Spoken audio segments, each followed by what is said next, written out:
Monsieur le Président de l'Assemblée générale, Mesdames et Messieurs les chefs d'État et de gouvernement, Monsieur le Secrétaire général de l'Organisation des Nations unies, Mesdames et Messieurs, de prime abord, je voudrais m'acquitter de l'agréable devoir de vous adresser les chaleureuses salutations du peuple malien, riche de sa diversité culturelle, religieuse et ethnique, ainsi que celle de son Excellence, le colonel Assimi Goïta, président de la transition, chef de l'État.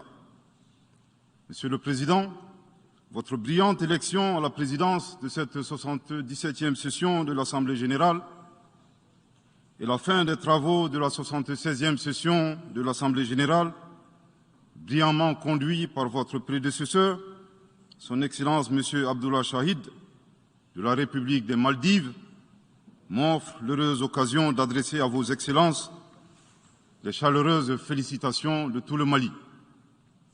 Enfin, permettez-moi de réitérer à notre secrétaire général, M. Antonio Guterres, notre haute appréciation des efforts louables qu'il continue de déployer pour la réalisation des nobles objectifs de notre organisation commune. Nous sommes convaincus que vous êtes un ami du Mali et du Sahel.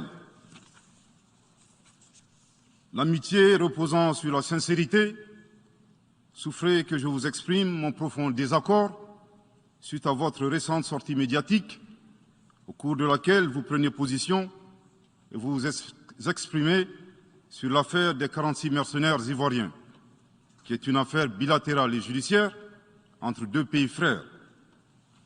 C'est évident que la qualification judiciaire des infractions liées à cette affaire ne relève pas des attributions du secrétaire général des Nations unies. Au Mali, notre administration ne travaille pas sur la base de l'oralité ni des déclarations par voie de presse. Par conséquent, nous nous en tenons scrupuleusement à la note verbale de la MINUSMA, à la mission des Nations unies pour la stabilisation au Mali, référence MINUSMA bar PROT bar NV bar 226 bar 2022 du 22 juillet 2022, dans laquelle il ressort clairement qu'il n'existe pas de lien entre les 46 mercenaires et les Nations unies. Les récentes synchronisations des actions et l'harmonisation des éléments de langage consistant à faire passer le Mali, mon pays, de statut de victime à celui de coupable dans cette affaire des mercenaires sont évidemment sans effet. Excellence, Monsieur le Secrétaire général, votre position sur l'affaire des mercenaires a été suivie par certains responsables d'Afrique de l'Ouest. Donc, c'est sous votre couvert que nous leur adresserons des messages. À l'endroit du président en exercice de la CEDEAO, M. Umaro Sissoko Embalo, qui affirme, je cite, « On vient de voir avant-hier la déclaration du secrétaire général des Nations unies qui dit que ce ne sont pas des mercenaires. Moi, à la place des Maliens, j'aurais relâché ces 49 soldats. » Fin de citation. Je voudrais très respectueusement signifier à ce dernier qu'il existe un principe de subsidiarité, d'ailleurs au contour flou, entre la CEDEAO et les Nations unies, et non un principe de mimétisme. Également, il est important de lui préciser que le secrétaire général des Nations unies n'est pas un chef d'État et le président en exercice de la CEDEAO n'est pas un fonctionnaire. Par conséquent, il serait indiqué qu'il ne banalise pas la CEDEAO. Enfin, il est utile de rappeler au président en exercice de la CEDEAO qu'au Mali, les autorités n'interfèrent pas dans les dossiers judiciaires et respectent l'indépendance de la justice. Donc, nous n'avons pas vocation à interpeller ou relâcher. Ceci relève de la fonction judiciaire. Aussi, M. Umaro Sissoko Embalo doit être conscient du fait qu'il est le dépositaire d'un lourd héritage et de plusieurs sacrifices qui ont fait la renommée de cette organisation. La dynamique ayant fait la grandeur de la CEDEAO ne doit pas être brisée. Par ailleurs, nous avons pris acte de la menace de sanctions proférées contre le Mali et loin d'être impressionnés par des sanctions, je voudrais signaler au président en exercice de la CEDEAO qu'à la fin de son mandat, les peuples ouest-africains le jugeront sur les efforts qu'il a fournis pour améliorer les conditions de vie des populations et non des shows médiatiques servant des agendas étrangers. À l'endroit de M. Bazoum, il remarquera que le gouvernement de la transition n'a pour le moment jamais réagi à ces propos injurieux pour deux raisons cumulatives. La première raison tient au respect de l'héritage laissé par nos ancêtres, qui consiste à ne pas répondre aux injures par des injures. La seconde relève de l'identité de M. Bazoum, l'étranger qui se réclame du Niger. Nous savons que le peuple nigérien, frère du Mali, se distingue par des valeurs sociétales, culturelles et religieuses très riches. M. Bazoum n'est pas un Nigérien, son comportement nous le reconforte totalement dans notre constat. Excellence, Monsieur le Secrétaire général, le Mali tirera toutes les conséquences de droit de vos agissements. Devant Dieu et en leur âme et conscience, nous demandons à ceux qui refutent notre version d'indiquer s'ils accepteront que les militaires ayant dissimulé leurs identités en mettant sur leur passeport qu'ils sont peintres, maçons, etc., avec des armes débarquent dans leur aéroport sans que le pays de destination n'ait été au préalable informé et dans le dessein funeste de déstabiliser ce pays. S'ils ne l'acceptent pas en tant qu'État, si cela n'est pas possible à Lisbonne ou ailleurs, le Mali non plus ne l'acceptera pas en tant qu'État et ce ne sera pas non plus possible à Bamako ou dans une autre localité malienne. Monsieur le Président, une nouvelle ère des solutions porteuses de changement pour relever des défis interdépendants. Thème de cette 77e session de l'Assemblée générale, suscitera l'espoir de meilleurs jours pour le Mali, à la condition que le bilan sans complaisance de l'ancienne ère soit établi, que les enseignements soient tirés et que les recommandations objectives soient formulées. Une fois cet état franchi, je ne doute pas qu'à travers notre action collective, nous réussirons à pacifier les multiples foyers de tension dans le monde, mais aussi à promouvoir un développement harmonieux et lutter efficacement contre les pandémies, la dégradation de l'environnement et le réchauffement climatique, les inégalités et les politiques de domination et de prédation des ressources.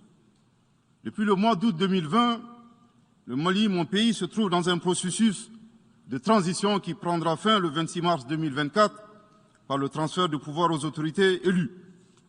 D'ici à cette échéance et conformément aux recommandations des Assises nationales de la refondation, les autorités de la transition se sont engagées dans 2 chronogrammes convenus avec la CEDEAO à faire des réformes politiques et institutionnelles avant d'organiser des élections dont l'objectif ultime est de refonder l'État malien, afin qu'il réponde aux aspirations profondes et légitimes de notre peuple à la paix, à la sécurité, à la bonne gouvernance, au développement et à la stabilité institutionnelle durable au Mali. Dans cette perspective, je suis heureux de souligner que certaines avancées majeures ont déjà été réalisées, notamment la promulgation de la loi électorale, qui comprend entre autres la création de l'autorité indépendante de gestion des élections, dont l'installation est à un stade avancé, ainsi que la mise en place d'une commission composée d'éminentes personnalités de toutes les composantes de la société malienne, chargée de la rédaction de la nouvelle Constitution. Monsieur le Président, sur un autre plan, peu de gens savent que le Mali est le seul pays au monde dans lequel se superposent et se déroulent simultanément 4 types d'insécurité: le terrorisme, les conflits communautaires manipulés par les terroristes et leurs sponsors étatiques étrangers, la criminalité transnationale organisée et les actions violentes d'individus isolés.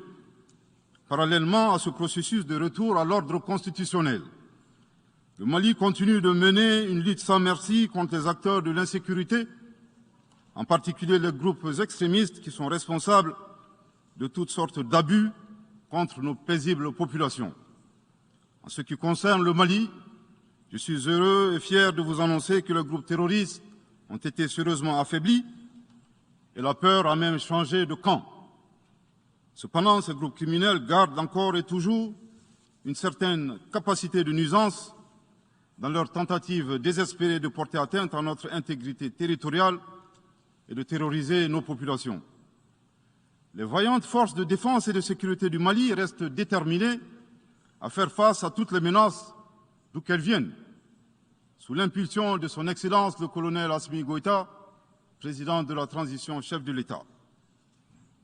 Le gouvernement du Mali continue d'intensifier les efforts importants pour recruter, former, équiper et renforcer les capacités opérationnelles des forces de défense et de sécurité maliennes. Je dois dire ici que les actions offensives menées jusque-là ont permis à nos forces de remporter des victoires décisives contre les forces obscurantistes.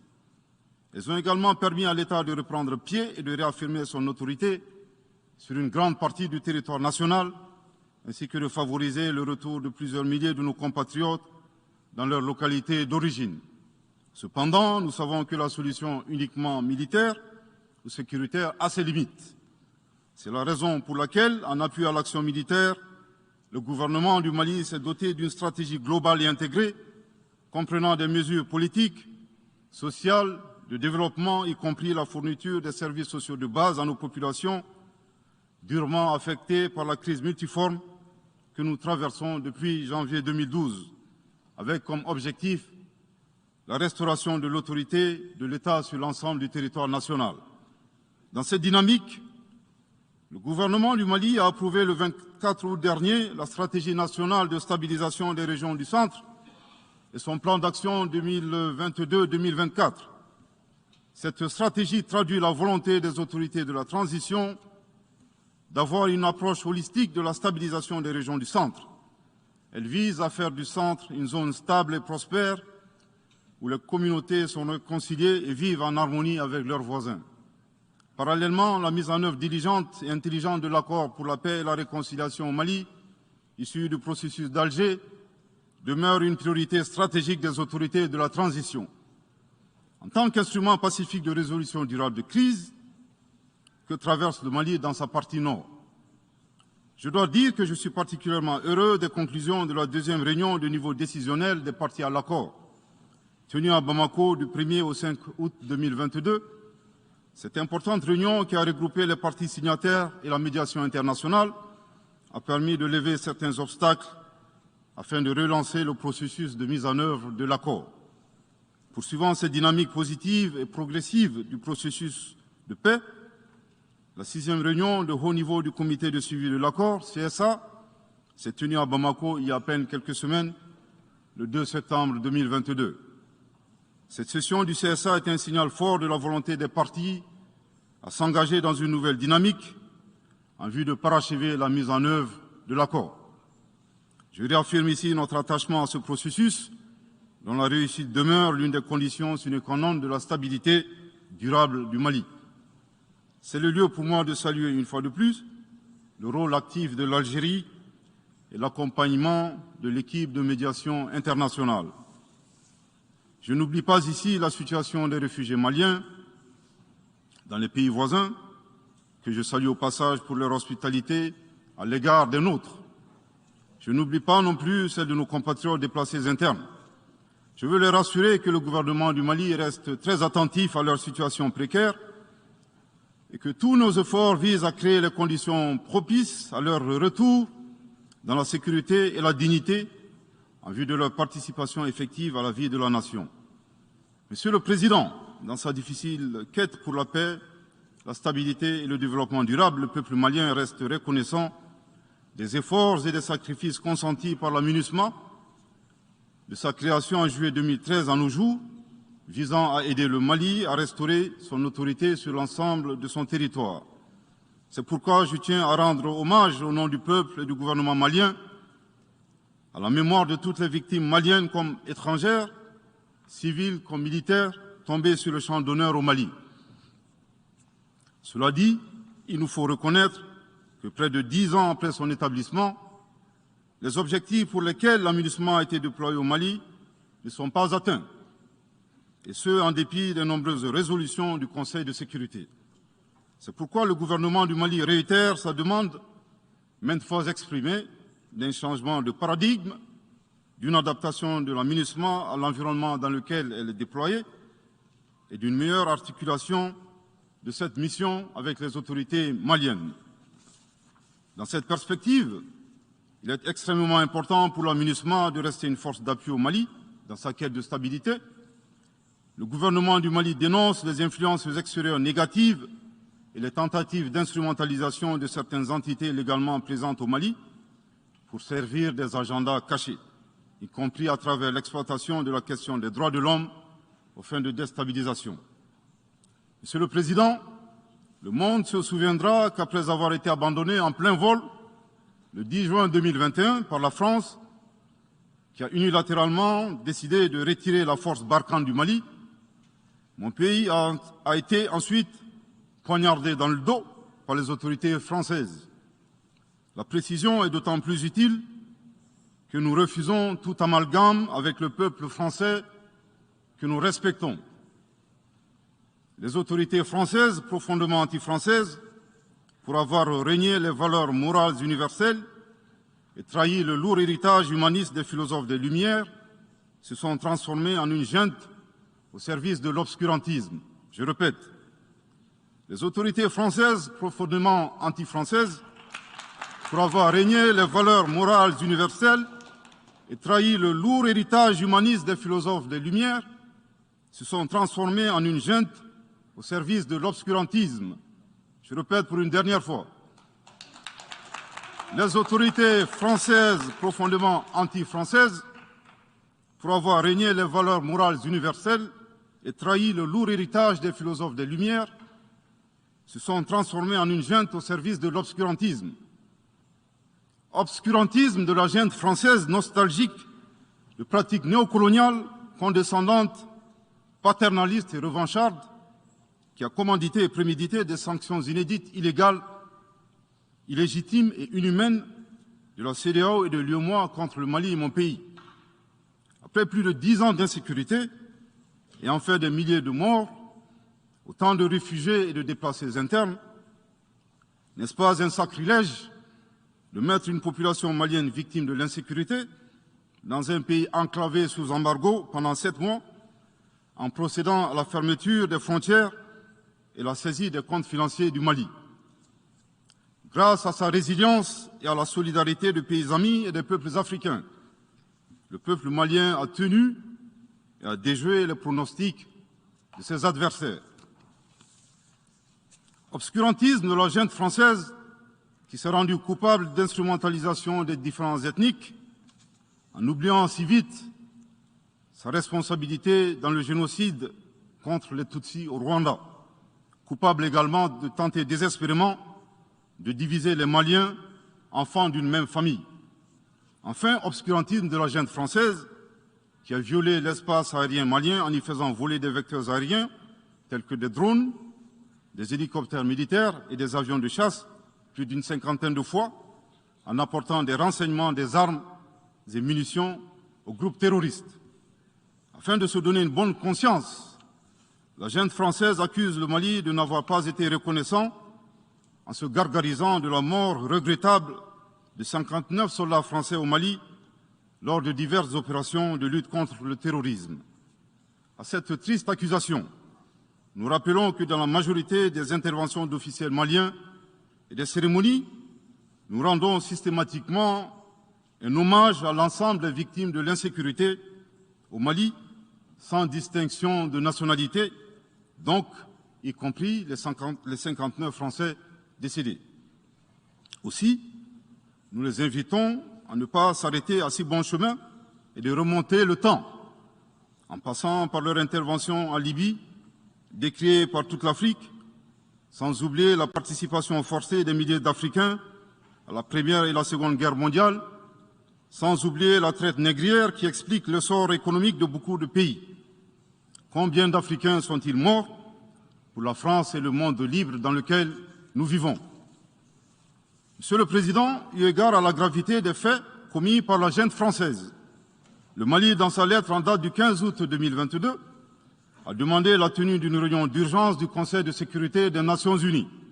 Cette réunion a pour objet de permettre au Mali de présenter les éléments de preuve en sa possession, démontrant que l'armée française a agressé en de maintes reprises mon pays, en violant de manière répétitive et fréquente l'espace aérien malien, sans autorisation des autorités maliennes et parfois en falsifiant des documents de vol. Plus grave, Monsieur le Président, le Mali sera en mesure de prouver que la junte française a fourni des renseignements et des armes à des groupes terroristes. Le gouvernement du Mali s'interroge sur les raisons qui poussent cet État membre du Conseil de sécurité, de surcroît assurant la présidence de cet organe, à faire obstacle au débat en vue de la manifestation de la vérité. Le monde doit être édifié sur les faits graves qui se sont déroulés au Mali et qui sont à la base de l'aggravation de l'insécurité et de la déstabilisation du Mali et du Sahel. Par la saisine du Conseil de sécurité, le gouvernement du Mali entend mettre cet important organe chargé à titre principal du maintien de la paix et de la sécurité internationale face à ses responsabilités et dénoncer les agissements de la junte française contre mon pays. Ces actes hostiles sont incompatibles avec la Charte des Nations Unies et son statut de membre permanent. Il y va de la crédibilité de notre mécanisme commun, de l'efficacité de la lutte contre le terrorisme, mais surtout, il y va de l'intégrité de l'Organisation des Nations Unies, qui repose entre autres sur le respect des engagements internationaux, de la légalité internationale et de la Charte des Nations Unies. Monsieur le Président, il semble opportun pour le Mali de demander votre implication personnelle auprès du Conseil de sécurité des Nations Unies, afin que notre demande aboutisse pour que cesse la duplicité et la guerre par procuration imposée à mon pays. Monsieur le Président, dans la lutte contre le terrorisme et l'extrémisme violent, le gouvernement du Mali est fortement interpellé sur la question des droits de l'homme. Je tiens à souligner que les droits de l'homme constituent avant tout des valeurs qu'incarne chaque Malien. Aussi, le gouvernement du Mali reste déterminé à les respecter et à les faire respecter, conformément à sa politique de tolérance zéro contre l'impunité. Et cela par fidélité à nos valeurs ancestrales inscrites dans la charte de Kouroukanfouga, proclamée en 1236 par l'empereur du Mali, Soundiata Keïta.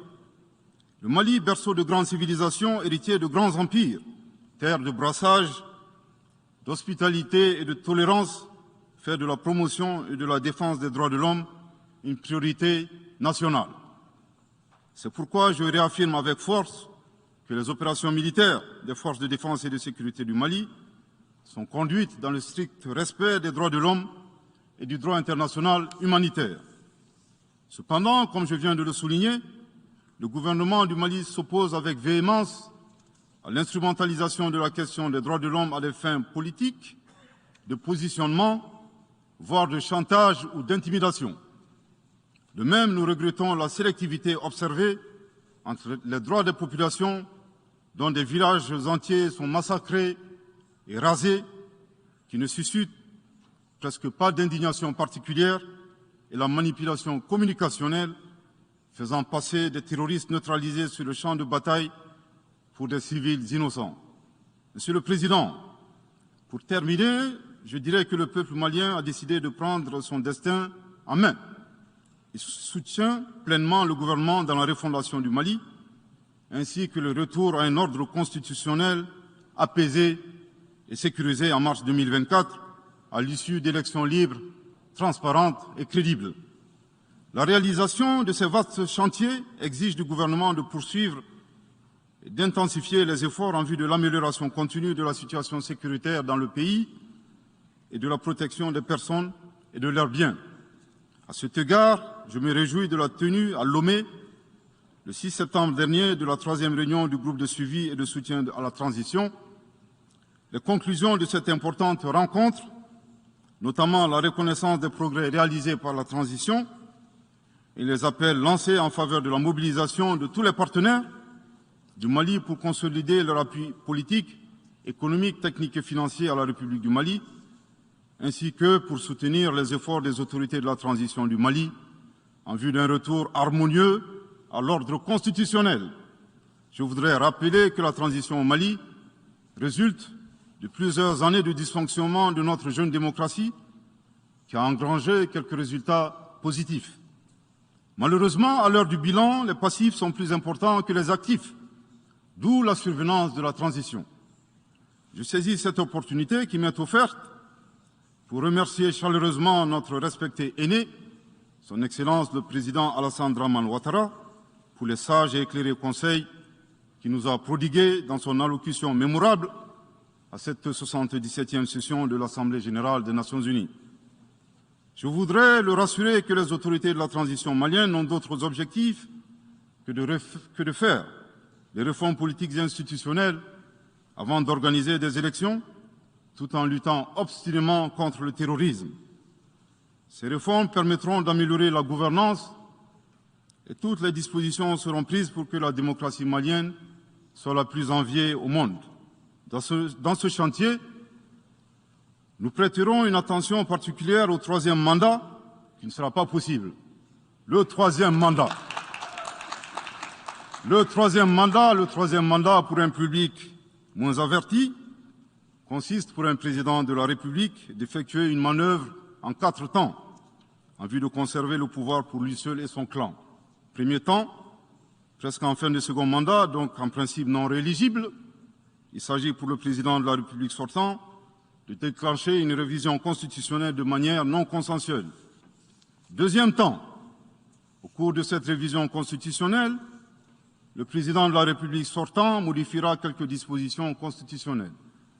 Troisième temps, une fois la nouvelle constitution adoptée, sur fond de crise politique naturellement, le président sortant devient candidat en violation de la limitation du nombre de mandats à 2. Sa candidature est alors justifiée par l'adoption de la nouvelle constitution et le prétexte est tout trouvé. La limitation du nombre de mandats à 2 concernait l'ancienne constitution. Par conséquent, il est candidat au regard de la nouvelle constitution adoptée. Quatrième temps, une farce électorale est organisée. Forcément, il remporte les élections et s'ensuit une chasse impitoyable aux opposants politiques, dont certains sont arrêtés, d'autres s'exilent et d'autres assassinés.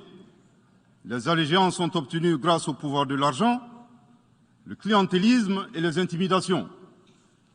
Dans un langage plus simplifié et en référence à une métaphore footballistique, le troisième mandat est une magie.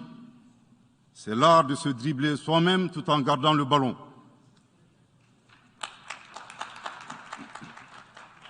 Excellence, Monsieur le Président Ouattara, vos conseils nous rappellent la triste histoire du chameau qui se moque de la bosse du dromadaire. Malgré les efforts tangibles de la transition malienne, dans la mise en œuvre des chronogrammes des réformes politiques et institutionnelles et celui des élections, salués par la communauté internationale, Madame la ministre des Affaires étrangères de la junte française, à qui le Mali n'a pourtant rien demandé, a estimé qu'il n'y avait pas eu de progrès, oubliant que nul ne peut aimer le Mali plus que les Maliens eux-mêmes. Sa position singulière et son adversité ne nous surprennent guère. Victor Hugo, dans Claude Gueux, a classé le genre humain en 2 catégories, en indiquant, je cite, qu'il y a des hommes qui sont fers et des hommes qui sont aimants. Fin de citation. Madame le ministre, dont il s'agit malheureusement, n'est ni fer, ni aimant, elle est hideusement sui generis. Devant l'incertitude et les situations étrangères, le peuple malien adopte une attitude prudente. C'est ce que l'écrivain et le sage Amadou Hampâté-Bâ met en relief en conseillant dans l'étrange destin de Wangrin que, je cite, « Si observer est une qualité, savoir se taire préserve de la calamité ». Fin de citation.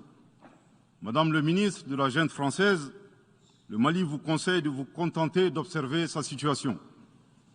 C'est l'occasion pour moi de saluer les relations de coopération exemplaires et fructueuses entre le Mali et la Russie, tout en réaffirmant que le Mali reste ouvert à tous les partenaires qui souhaitent l'aider à relever les défis multiples qui l'assaillent, dans le respect strict de sa souveraineté, de son unité et de la dignité du peuple malien. Le Mali rappelle que, conformément à la vision du colonel Assimi Goïta, président de la transition chef de l'État, 3 principes guident l'action publique nationale. Premier principe, le respect de la souveraineté du Mali. Deuxième principe, le respect des choix stratégiques et de partenaires opérés par le Mali. Troisième principe, la prise en compte des intérêts vitaux du peuple malien dans les décisions prises. En application de ces principes, le Mali reste disposé à poursuivre et à renforcer ses relations de bon voisinage avec l'ensemble des pays qui l'entourent. De même, le Mali, fidèle à son engagement panafricain, continuera à œuvrer au sein des organisations sous-régionales et régionales pour la réalisation de l'intégration africaine.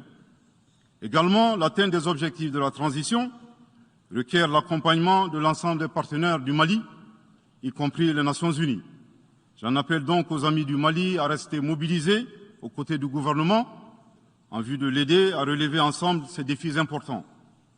Pour la grande majorité des États du monde, convaincus par le respect mutuel et le partenariat gagnant-gagnant, je leur garantis que les portes du Mali leur sont grandement ouvertes et les Maliens les accueilleront les bras ouverts. Pour la minorité qui serait tentée de ne pas respecter ces principes, nous leur promettons qu'ils feront face à des millions de Assimi Goïta, soucieux de défendre leur honneur, leur dignité et leurs intérêts vitaux. Je terminerai en donnant 2 conseils aux nostalgiques de la domination. Ayez le sens de l'empathie en traitant les autres comme vous voudrez être traités ou en ne faisant pas aux autres ce que vous ne voudrez pas qu'on vous fasse. Le second conseil, revoyez vos copies, revoyez vos modèles, revoyez vos logiciels pour intégrer le changement de mentalité et l'évolution du monde dans vos grilles de lecture et d'analyse. Sortez du passé colonial et entendez la colère, la frustration, le rejet qui remonte des villes et campagnes africaines, des populations africaines, et comprenez que ce mouvement est inexorable. Grâce au principe de la multiplication fractale, vos intimidations et vos actions subversives n'ont fait que grossir le rang des Africains soucieux de préserver leur dignité. S'ils n'étaient qu'une centaine aux indépendances, aujourd'hui nous sommes des millions, et demain, tant que les paradigmes inégalitaires demeureront, nous serons des milliards. Le Mali et son peuple ne seront pas des spectateurs face aux assauts et l'adversité. Pour chaque mot employé de travers, nous réagirons par réciprocité. Pour chaque balle tirée contre nous, nous réagirons par réciprocité. C'est à ce prix qu'une nouvelle ère sera une réalité avec des solutions porteuses de changement pour relever des défis interdépendants, avec des États interdépendants et en valorisant l'homme sans distinction aucune, notamment de race, de couleur, de sexe, de langue, de religion, d'opinion politique ou de toute autre opinion, d'origine nationale ou sociale, de propriété, de naissance ou de toute autre situation telle que stipulée à l'article 2 de la Déclaration universelle des droits de l'homme. Que Dieu bénisse le Mali et préserve les Maliens des forces obscurantistes et destructrices du monde. Que Dieu bénisse l'Afrique et préserve les Africains des forces obscurantistes et destructrices du monde. Que Dieu bénisse le monde et préserve l'humanité entière des forces obscurantistes et destructrices du monde. Je vous remercie de votre très aimable attention.